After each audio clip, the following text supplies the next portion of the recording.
மானிடரின் மொழிகளில் நான் பேசினாலும், தூதர்களின் மொழிகளில் நான் பேசினாலும் அன்பு எனக்கில்லை. மகன் தூய ஆவியின் திரியேக ஆசீர்வாதம் நம் அனைவரையும் ஆசீர்வதித்து காப்பதாக. ஆமேன். கிறிஸ்து இயேசுவுக்குள் அன்பான இறை மக்களே, இன்றைய நாளின் சிந்தனைக்காக நியாயாதிபதிகள் 5ஆம் அதிகாரம் முதல் 4-5 வசனங்கள்.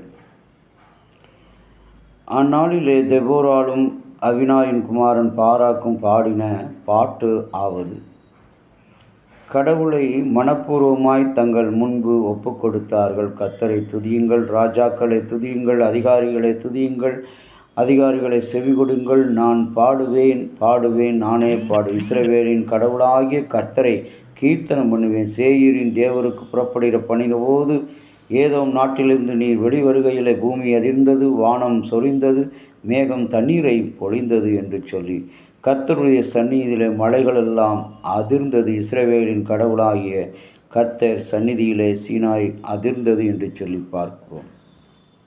கிறிஸ்துவில் அன்பான இறை மக்களே, பாடல் திருமறையிலே அநேக நூட்கள் அனைத்துமே பாடல்களாக அமைந்திருக்கிறது.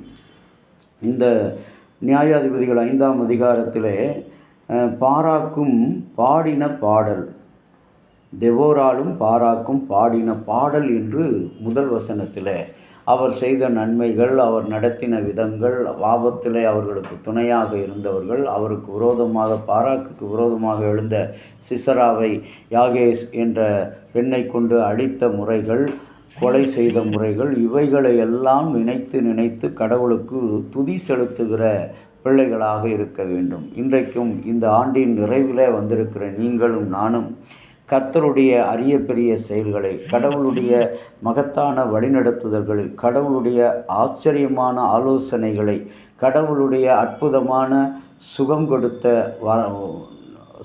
கொடுத்த சுகங்களை, கடவுளுடைய அன்பான நீதி, நமக்கு விரோதமாக எழுந்த எல்லா வாய்களையும் கைகளையும் கட்டி போட்ட கடவுளினுடைய பிரசன்னத்தை நாம் துதிக்க அழைக்கப்படுகிறோம். இந்த ஆண்டின் நிறைவில் கர்த்தருக்கு நன்றி செலுத்துவது, துதிப்பது நம்முடைய தலைமையில் விழுந்த கடமை. இன்றைக்கு துதி என்று சொல்லும் பொழுது சங்கீதக்காரன் தாவீது 9 சங்கீதத்தில் முதல் வசனத்தில் கர்த்தரை என் முழு இருதயத்தோடு துதிப்பேன், முழு ஆத்மாவோடு துதிப்பேன். இன்றைக்கு கடவுளை துதிப்பது, இருதயத்தை திறந்து துதிக்க வேண்டும். அவர் செய்த அதிசயங்களை எல்லாம் துதிக்க வேண்டும். அவரிலே நாம் மகிழ்ந்து களிகூர்ந்து துதிக்க வேண்டும். அவரில் அவர் கொடுத்த பாதுகாப்பை பறைசாற்றுகளாக துதிக்க வேண்டும். அவருடைய அடைக்கலம் தேடி அவரிடத்தில் தஞ்சம் அடைந்தபோது நமக்கு அடைக்கலமாயிருந்த கடவுளை துதிக்க வேண்டும். அவர் உங்களுக்கு செய்ததை பற்றி பேசுங்கள். அவர் நமக்கு செய்த எல்லா காரியங்களையும் இந்த வருடம் முழுவதும், நேற்று கடந்த ஆண்டு இருந்தவர்கள் இந்த ஆண்டு இல்லை, அந்த அதிசயமான காரியங்களை நினைத்து துதிக்க வேண்டும். தேவனுடைய இரக்கத்தை பெற்றுக்கொண்ட காரியங்களுக்காக துதிக்க வேண்டும். அவருடைய ரட்சிப்பில் நாம் களிகூர்ந்து துதிக்க வேண்டும். இந்த துதி என்பது தாவீதினுடைய முன்மாதிரியை, அவருடைய அடிச்சுவடுகளை துதிக்கு நாம் ஆதாரமாக பின்பற்றுகிற வேண்டியவர்களாக இருக்கிறோம்.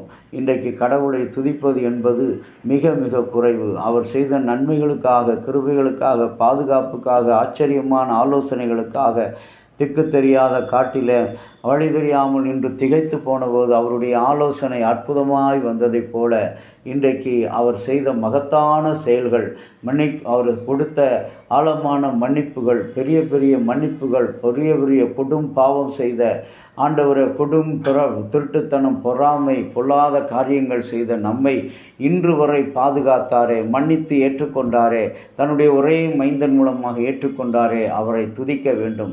அவரை துதிப்பதுதான் வாழ்க்கையில் மிக மிக அவசியமான ஒன்று. தேவனை ஆராய்ப்பதற்கு ஆலயத்துக்கு செல்லும் பொழுதெல்லாம் நாம் பாடல் பாடுகிறோம், போதகரோடு இணைந்து நாம் பாடுகிறோம், ஜெபிக்கிறோம். இந்த காரியங்கள் எல்லாம் எதற்கென்று சொன்னால் ஆண்டவருடைய நாமத்தை துதிக்க அழைக்கப்படுகிறோம். துதிகளின் மத்தியிலே வாசம் செய்கிறவர் தான் நம்முடைய ஆண்டவர். ஆகவே நாம் துதிக்க துதிக்க அவருடைய இரக்கத்தை, கிருபையை மனதார நாம் சுதந்தரித்துக் கொள்கிறோம். அப்படிப்பட்ட ஆசீர்வாதமான வாழ்க்கையை இந்த மாதத்தில் கடவுள் நமக்கு கொடுத்திருக்கிறார். இந்த ஆண்டின் நிறைவில் நான் கண்களை மூடி கடவுளை துதிக்கலாமா? துதிப்பேன் துதிப்பேன் தேவனை, துதிகள் மத்தியில் வசிப்போனை. துதிப்பேன் துதிப்பேன் தேவனை, துதிகள் மத்தியில் வசிப்போனை. இணையில்லாதவனை, என்றென்றும் என்னோடு இருப்பவரே. இணையில்லாதவனை, என்றென்றும் என்னோடு இருப்பவனே. துதிப்பேன் துதிப்பேன் தேவனை, துதிகள் மத்தியில் வசிப்போனை. துதிகளின் மத்தியில் வாசம் செய்கிற நல்ல கர்த்தாவே, இந்த 25ஆம் ஆண்டு முழுவதுமாக எங்களையும் எங்களுடைய திருச்சபையும் எங்களுடைய பேராயர் ஆலோசனை சங்கம் ஆண்டவர், எங்களுடைய ஊழிய குருசேகரங்கள், ஊழிய குடும்பங்கள், எங்களுடைய விசுவாசிகள் அனைவரையும் பாதுகாத்தீர். ஆண்டவரை ஆபத்து காலத்தில் எவ்வளோ அடைக்கலமாக இருந்தீர். ஆண்டவரை பேராபத்து வரும்பொழுது எங்களை பாதுகாத்து அவனுடைய ஆச்சரியமான ஆலோசனைக்குள்ளாக எங்களை நடத்தினீரே. நன்றி நன்றி ராஜா. இந்த நாள் வரை நாங்கள் நிலைத்திருக்க செய்தீரே நன்றி.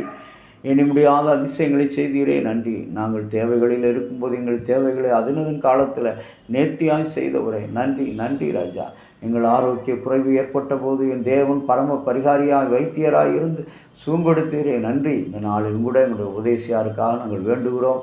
பரிசுத்த ஆவியானவர் அவரிடத்தில் உச்சந்த உள்ளங்கால் வரை இறங்கி அவருடைய தலையிலிருந்து உள்ளங்கால் வரைக்கும் கடவுளுடைய பிரசன்னத்தினால் அக்கினியினால் இறக்கி அவரை ஆண்டவரை கிருபையாக ரட்சிக்கும்படி வேண்டுகிறோம். தொடர்ந்து இந்த தூய யோவான் ஆலயத்தின் குடும்பங்களில் ஆண்டவரை பல வயதான பெரியவர் நடக்க முடியாமல், ஆண்டவரை எதிர்பாராமல் ஏற்பட்ட ஆண்டவரை விபத்துக்கள், வியாதிகள், இவற்றிலிருந்து என் பிள்ளைகளை பாதுகாத்தரும். உமக்கே துதி கனம் மகிமை யாவற்றை செலுத்துகிறோம்.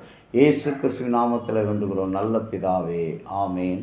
தந்தையாகிய கடவுளின் அன்பும் மைந்தராகிய இயேசுவினுடைய அருளும் பரிசுத்த ஆவியினுடைய நல்ல உறவும் பாதுகாப்பும் பராமரிப்பும் உங்கள் அனைவரோடு கூட இருந்து ஆசீர்வதித்து காப்பதாக.